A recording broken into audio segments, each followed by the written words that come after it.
So my approach is that while physical asana is great and working out is great, we want to really get to a place of health consciousness where you're so rooted in your body and so grounded that everything becomes integrated and you can really apply a very positive mindset to keep yourself healthy all the time.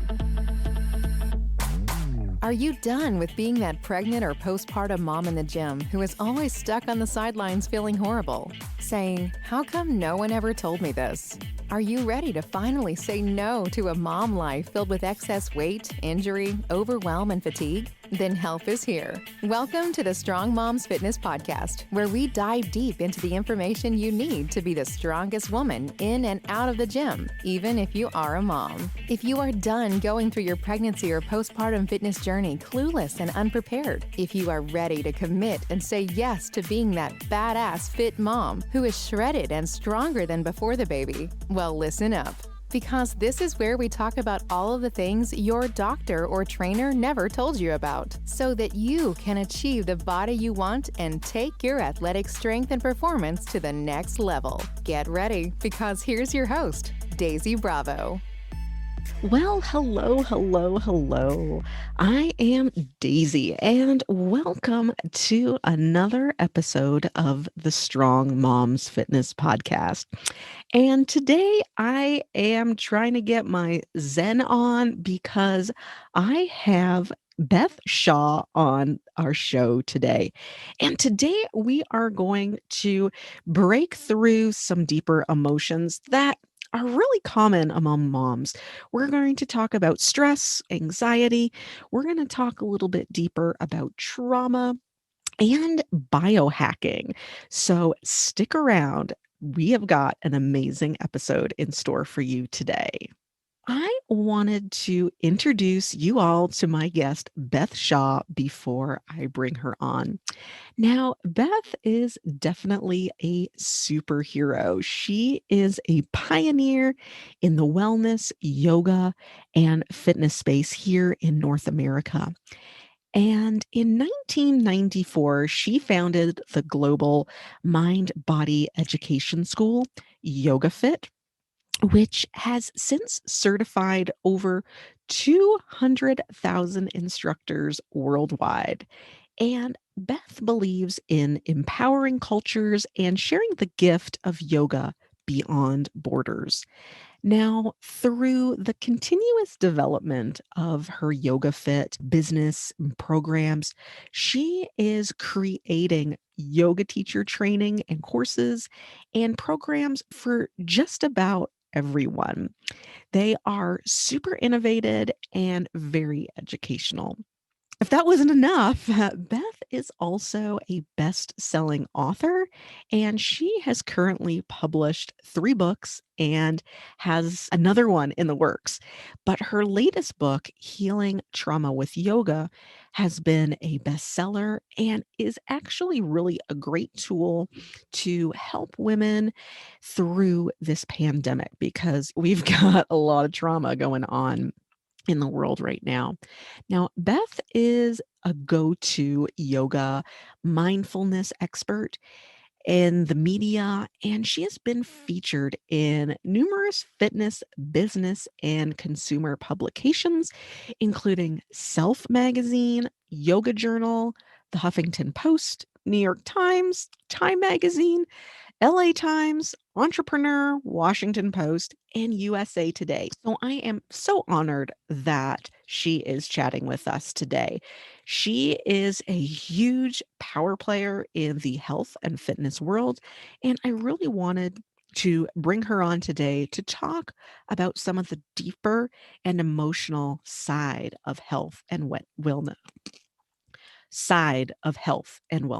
So, welcome, Beth, to the Strong Moms Fitness Podcast. I am so happy to chat with you today and get into the emotional side of health and wellness. That stuff that we bottle up and hide from ourselves and hide from the people that we love. You have such an amazing background, and I am so honored to have you on the show today, Beth. Thank you for having me. Awesome. So I would just like to start off super basic. I would love to learn more about you, and I'd like for you to share with our listeners how you serve and support women in your business. Great, thank you. Well, my school is called YogaFit, and we're the largest yoga mind body school in North America. We've been training people since 1997, so 23 years now. And we really teach people how to gain better control of their health physically, mentally, emotionally, and spiritually. Awesome. Now, you do have such a unique approach, especially in yoga. And I practiced yoga for some time and have found that when I go to classes, it's really an in the moment experience. And I find it hard to bring some of the teachings home with me. And it looks like you have such a unique perspective. And I would love for you to talk more about your philosophy of wellness and how achieving goals looks a little different for everybody. Well, first of all, fitness is not one stop shopping and it's multifaceted. And everybody's got a different body, different life experiences, different DNA, different contraindications. So, the beautiful thing about yoga and a lot of mind body practices is that it meets you where you're at, whether you're a new mom, you're 6 months pregnant, you're a grandmother, you're a teenager. You learn to practice with the body that you have today. My philosophy around yoga, because I've been personally practicing yoga and guided meditation since 6 years old, when I taught myself how to do guided meditation and imagery, because I used to get horrible migraine headaches, and I taught myself visualization to be able to cure them, which fortunately worked. So, my approach is that while physical asana is great and working out is great, we want to really get to a place of health consciousness where you're so rooted in your body and so grounded that everything becomes integrated and you can really apply a very positive mindset to keep yourself healthy all the time. And obviously, we know when people start practicing yoga, they have a difference in perhaps their choices around food, around substances, around who they share their time with, their energy shifts.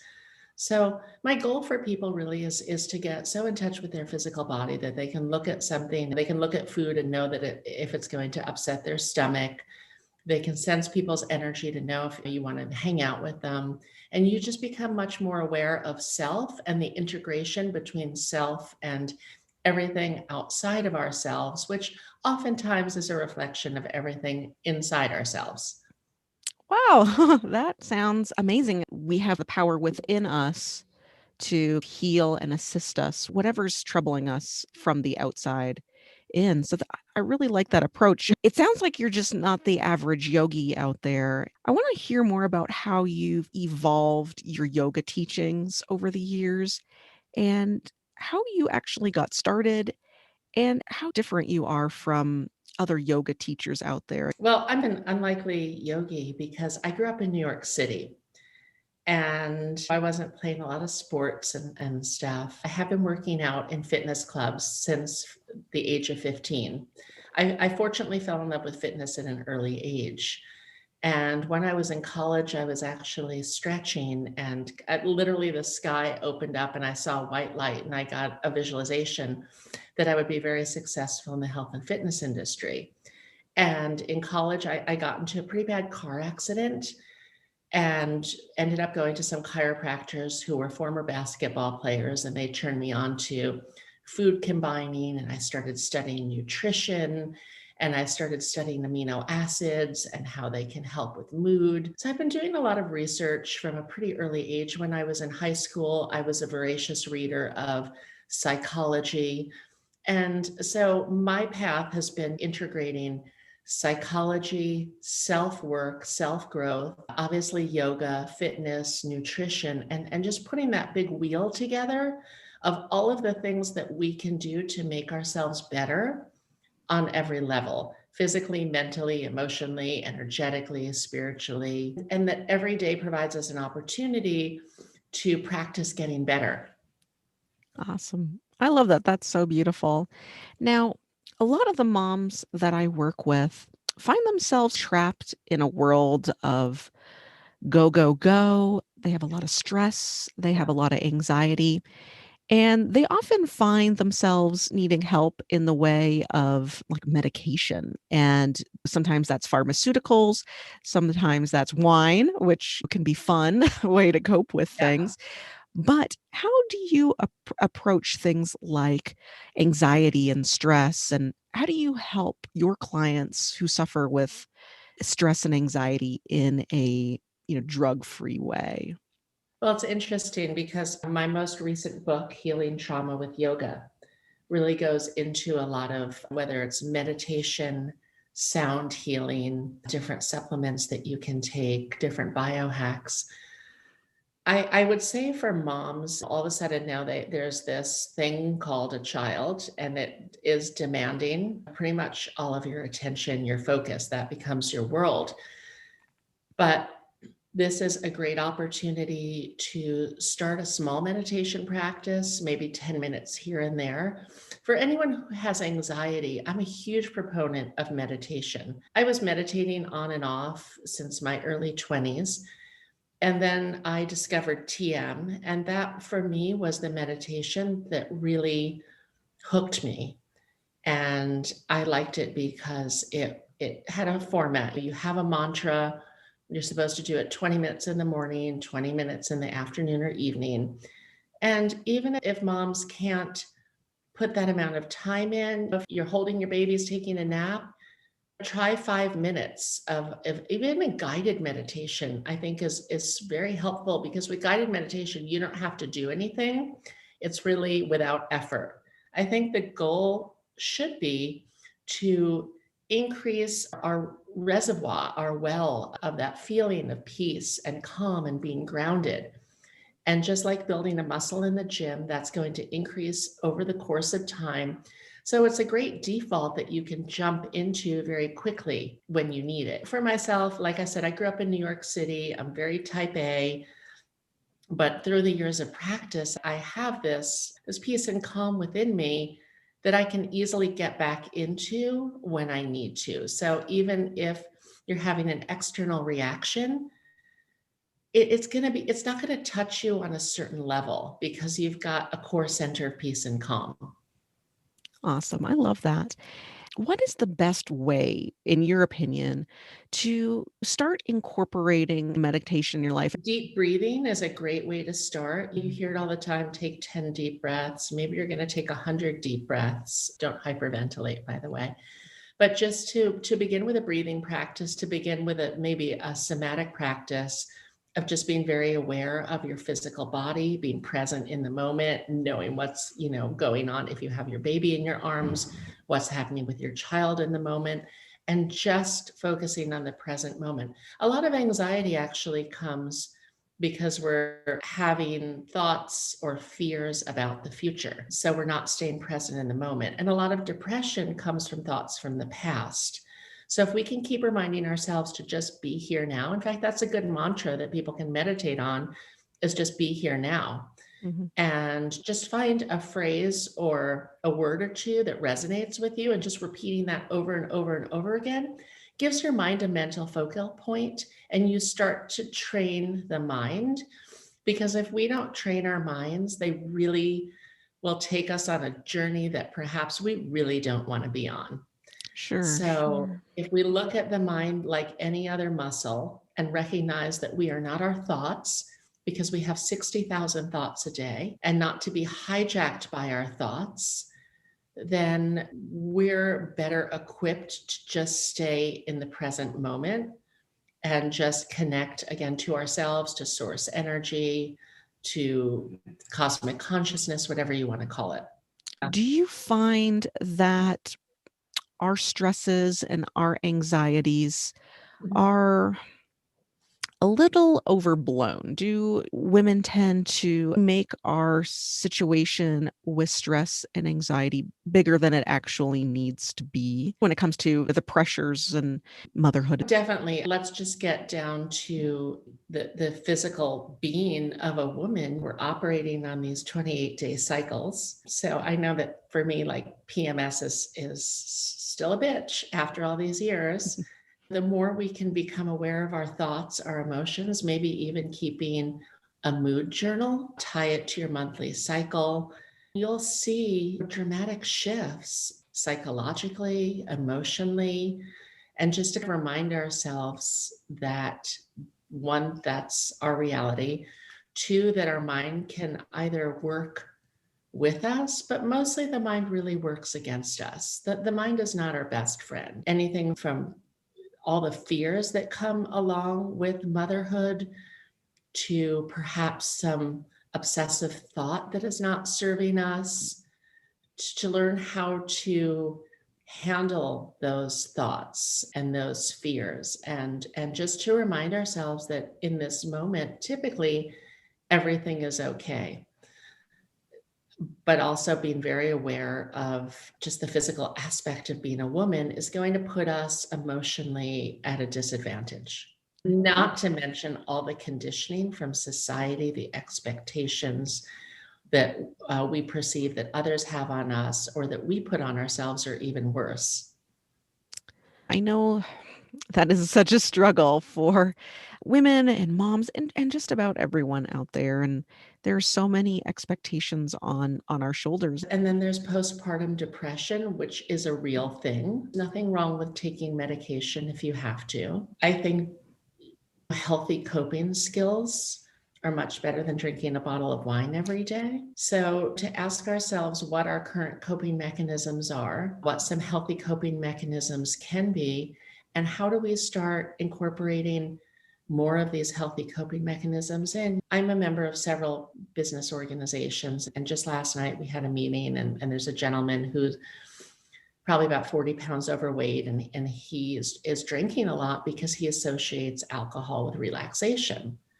So when you start to perhaps associate other things with relaxation, other things with how to get rid of anxiety, I've been borderline exercise addict a lot of my life because I liked the feeling it gave me, the reduction in anxiety, the mood lifting boosts, and all of that. Anything can be taken too far, but better that we choose healthy coping mechanisms than ones that are ultimately going to deteriorate our psychological and emotional condition. Alcohol is a depressant, so people also need to be very careful because the very thing that they think is relaxing them might in fact be causing more depression and issues. Huh, interesting. And do you find that, let's say, individuals who rely on or associate things like relaxation with alcohol, do you find that if that in fact becomes a problem, do you find that these individuals often jump to things like food for comfort and negative things to comfort them and soothe them? Do you find that a pattern? Oh, most definitely. Most people who have an addictive tendency, and I also believe that as humans, we're all addictive by nature. If we're lucky, we get to choose our addiction. So cross addictions definitely occur. I mean, people who go into rehab, we do a lot of work with like yoga for addiction at YogaFit, and people who go into rehab and stop the alcohol or whatever they were addicted to will often pick up a secondary addiction, whether it's smoking, whether it's food. Food addiction actually is not talked about that much in our culture, but it's a real thing. And it's a more socially acceptable thing many times than being an alcoholic. So with our national obesity rate pre-COVID was 46%. I'm sure that post-COVID, it's probably more like 55%, Wow. with gyms being closed and people being bored at home. I have written also a book called Yoga Lean. And in this book, I talk about if you're going to binge eat, and a lot of people do, and that's okay. Binge eat on carrots or celery or something that's not going to be as detrimental to your health and wellness. Sure. I love that. That's perfect. Yeah, I know that is a struggle for some women, and it's easy to get on to the path of destruction if you really start living through your addictions and not really look at the underlying, problems or concerns that are fueling it. I want to chat more about your third book about trauma, and I want you to expand on trauma a little bit. Do you find that some women are unaware that they're holding on to past traumas and maybe it manifests itself in other ways in their lives? And how can women start to unpeel these layers of trauma? Well, it's interesting you should mention that because the first item in my book, Healing Trauma with Yoga, is the ACE test, and it's the Adverse Childhood Experiences test. And basically, it's a set of 9 questions that ask things like, did you grow up in an abusive household, physically, emotionally, sexually? Were any of your parents incarcerated? Were your parents addicted to drugs and alcohol? Were you hit as a child? Did you feel unsafe? Did your parents get a divorce? So 9 questions. And if you score 5 or higher, chances are you've got some childhood trauma to deal with. And 1 in 4 women, if reporting statistics are even correct, and I believe that most reporting is vastly underreported, 1 in 4 women were sexually abused as a child. So there's that. You're going to be in a room of 50 women. Chances are at least 10 to 15 of them had some childhood sexual trauma. And then there's emotional trauma. There's the trauma of neglect. There's trauma that could have happened when you were in high school or in college. So I often say that I wish that I had taken that ACE test when I was 18 years old. It would have saved me a lot of time in therapy and a lot of bad relationships. So I think the quicker we can just be ruthlessly honest with ourselves, take the test. You can find it online. You can find it in my book, and just start to figure out what your ACE score is. Because if we score high in that ACE test, chances are we can have suicidal tendencies, which I have had in my life.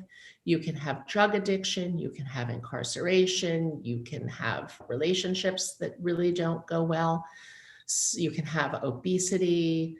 So there are a lot of things that come from trauma that we don't recognize until sometimes it gets to the point where we can't not recognize them. In my book, I mentioned that during my early days of formal yoga practice in my early 20s, I had a memory of someone in my family being very inappropriate with me.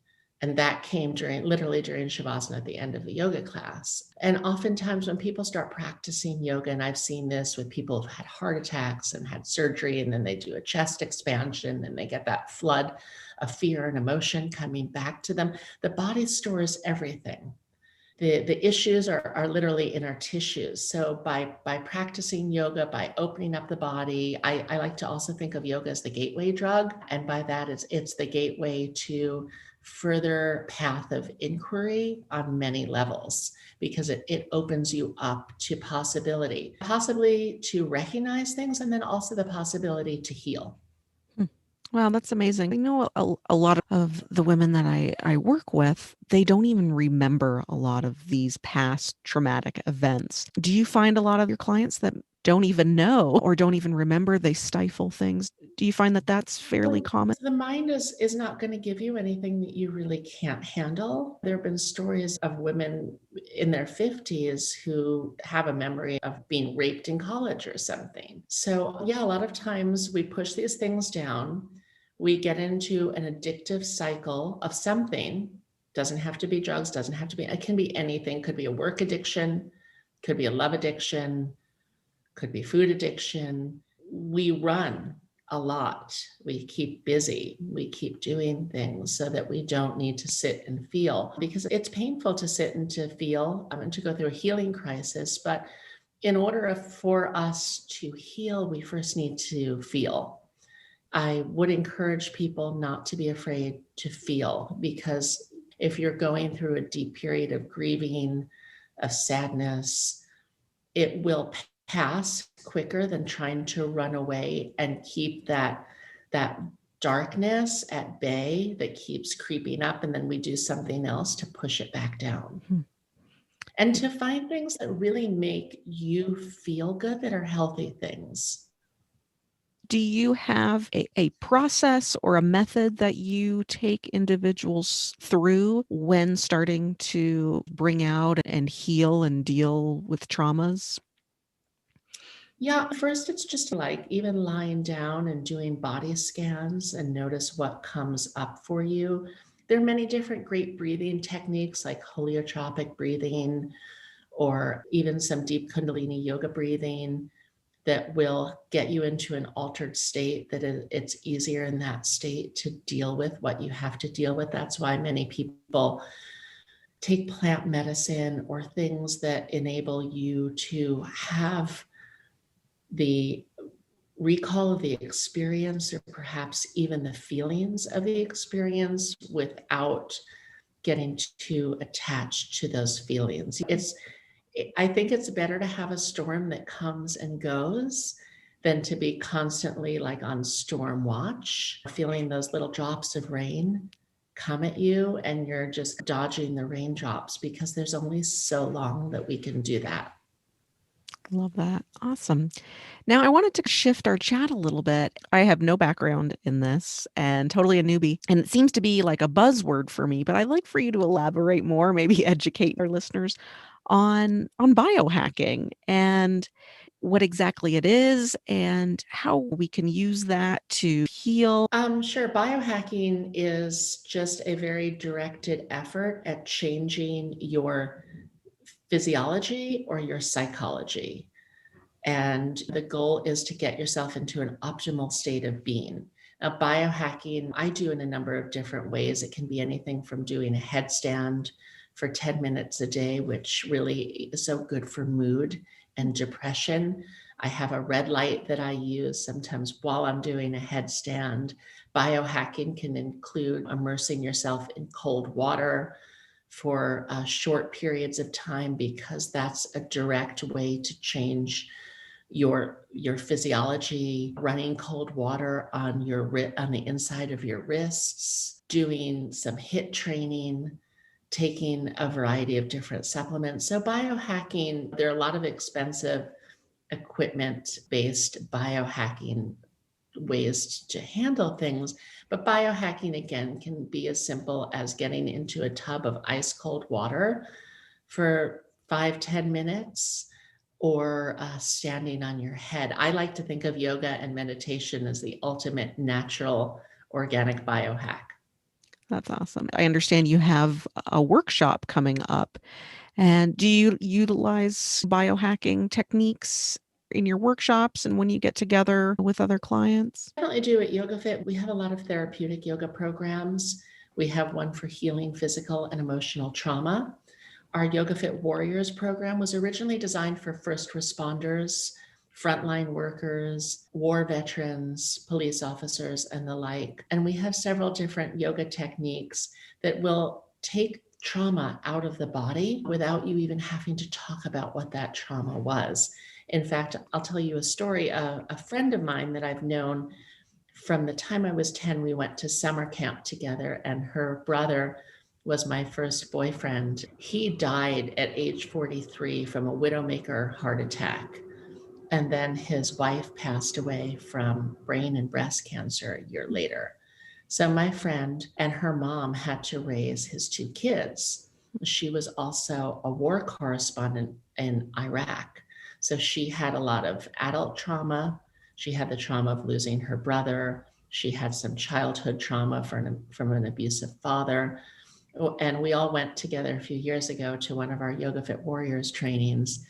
And after a 2-day training, she was able to take her medication down to half. So that's, for me, a story close to home of someone that I personally saw heal. And through YogaFit, we've seen thousands and thousands of people heal from our YogaFit Warriors program. We now have a YogaFit Warriors Kids program for children, because I think that getting kids into mind-body practices as soon as possible will only make them much better human beings down the line, more aware, more sensitive, more connected to themselves, and ultimately to others.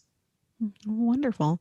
Now, is your Yoga Fit program something that can be done online? Yes, now, thank you, COVID. All of our programs are online. Pre-COVID, we were running 15 conferences a year across North America, as well as many retreats. And we were also running 1,000 live YogaFit trainings, weekend trainings worldwide. Since COVID, we have switched our model of delivery and everything is online. Go to yogafit.com. It's not just for people who want to teach yoga, but really it's for anybody who wants to take better control of their health on every level.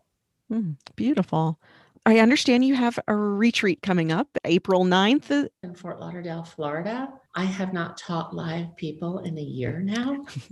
And the Zoom teaching for me was getting old. During COVID, I moved from New York City to Florida.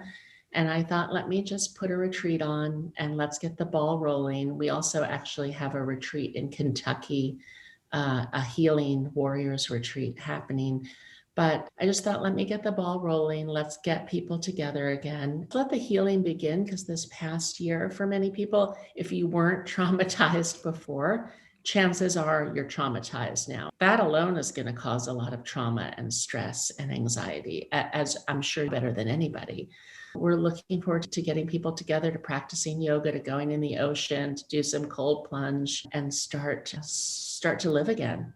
Love that. Great. We definitely need that at this point. It's just been going on for way too long and people need their vitamin D for sure. So that's awesome that People need to be in community with other people. Yeah. Starting last fall, we were running these 8-week yoga lean weight loss transformation groups. And we would meet up on Zoom for classes, for lecture, for workshops, 5-6 times a week. And we had so many people signing up for them because people just missed community. We're also running ongoing yoga for longevity programs for people 60 plus. A lot of people are putting their parents in them, just because the older people in particular now are suffering because, they've lost their sense of community. They're afraid to go to the gym. And so I think that as a school, as an entity, as a company, the best thing that we can do for YogaFit is to continue to promote a sense of community. I can just tell you from years and years of doing this and going to all the conferences, it's a really beautiful community that we have of people who really support each other and can be open and honest with each other in a non-judgmental way. The essence of YogaFit is breathing, feeling, listening to your body, letting go of judgment, expectation, and competition, and being present in the moment. So we've had people at workshops, at retreats, in trainings, at conferences, really share some deep and heavy stuff. One woman during one of the trainings I attended shared the story of how she shot her husband with a 12-gauge shotgun, went to prison for a couple of years, and no one judged her. And it actually was a really beautiful thing to witness, that people can share anything in the safety of the YogaFit community and be supported and not judged. Wow. Oh, that is powerful. Yeah, we're definitely missing community right now. Absolutely. So, how can people find out more about your retreat if they want to get They involved? can go to yogafit.com. They can also email events@yogafit.com, and we'll get them the information. Or Excellent. they can go on my Instagram. It's Beth Shaw Mind Body. Perfect. Excellent. I love that. Now, I'm hoping that you're able to share a little bit of a teaser. I understand you're working on another book Yeah. about anti-aging. Can you give us a sneak peek on that? Yeah. Stress is probably the biggest cause of people aging. It affects the body, it affects the mind, it affects the face, it affects the hormones.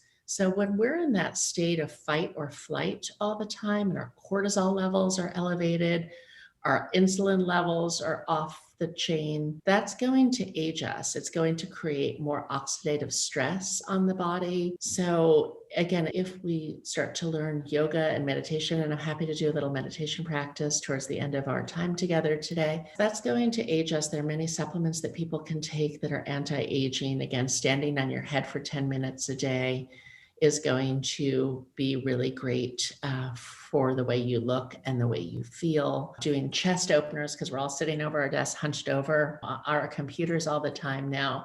So a lot of opening poses, a lot of back bends, a lot of things that open us up.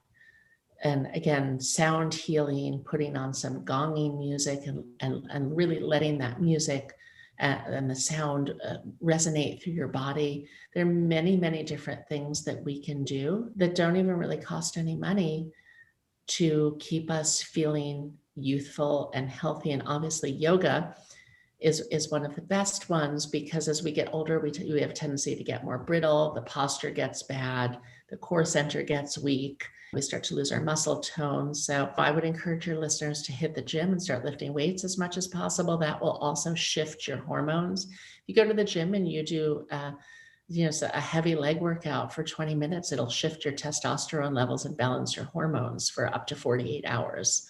So I'm super excited to be working on this Yoga for Longevity book, working on it with Dr. Nick Perricone, who's a very famous doctor of cosmetology, as well as now he's getting into a lot of supplementation, hydrogen water and such.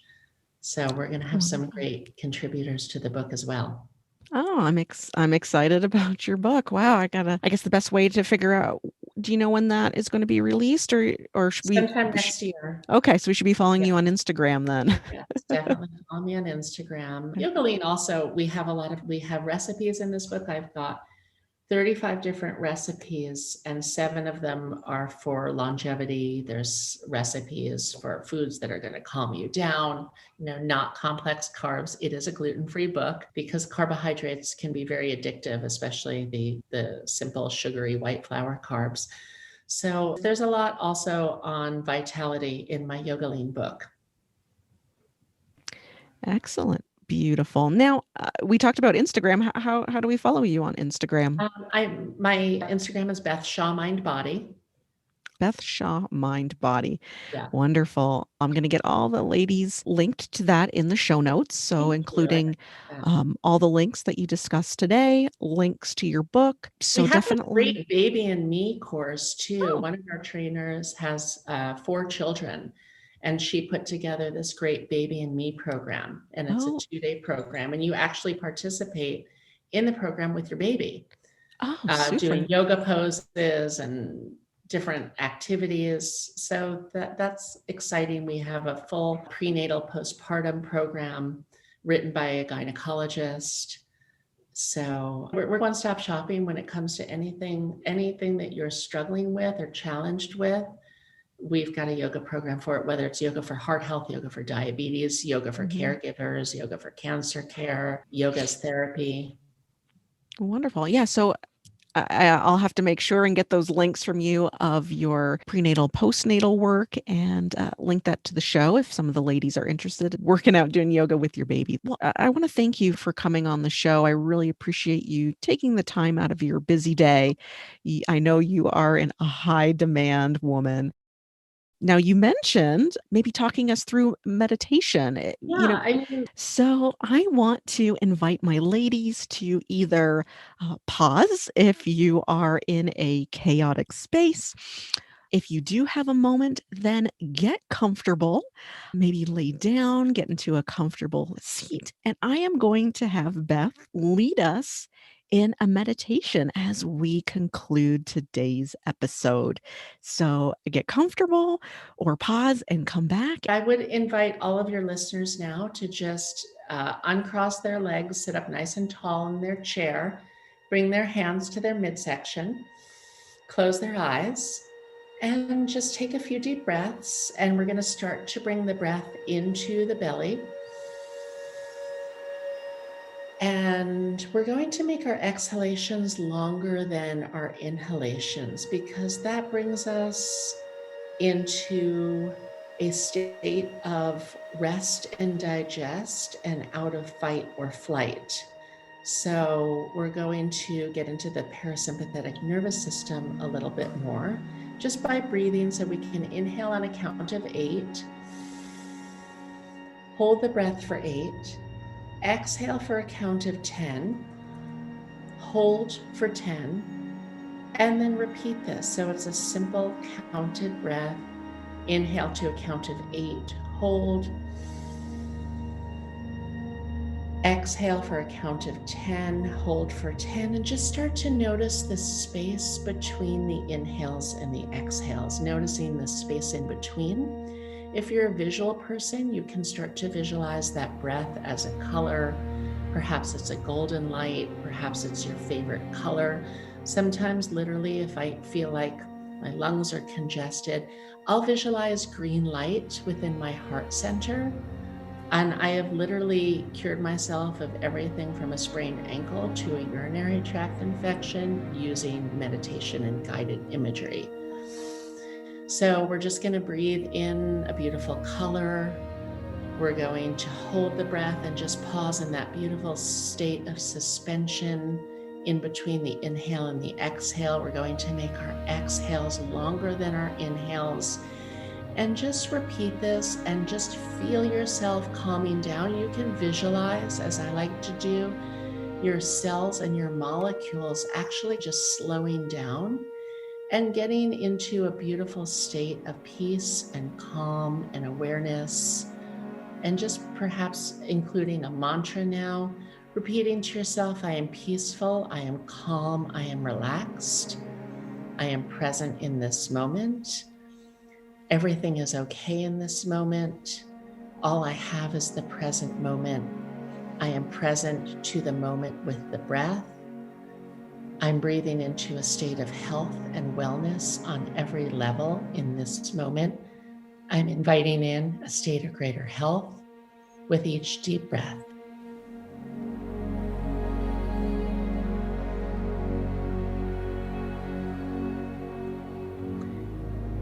And I would encourage everyone to do this a couple of times a day. Again, you can do this while you're nursing your baby.